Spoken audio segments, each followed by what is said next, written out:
మంగళగిరి మండలం ఆత్మకూరు పరిధి వడ్డెరపాలెంలో రచ్చబండ కార్యక్రమాన్ని నిర్వహించారు. ఈ కార్యక్రమంలో టీడీపీ జాతీయ ప్రధాన కార్యదర్శి నారా లోకేష్ పాల్గొని ప్రసంగించారు. మంగళగిరి చేసే బాధ్యత మీ లోకేష్ తీసుకుంటాడు.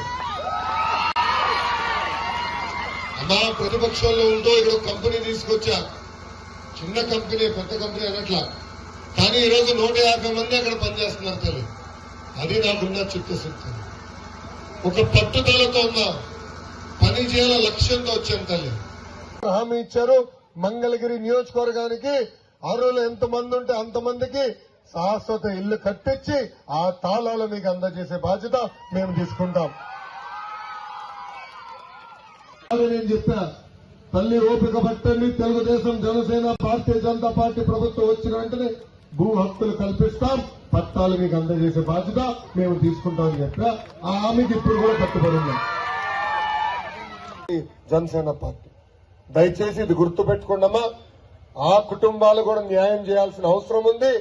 ఆ బాధ్యత వాళ్ళు చేయలేదు కనుక మేము తీసుకుంటామని ఈ సభాముఖం అందరికీ మీ లోకేష్ హామీ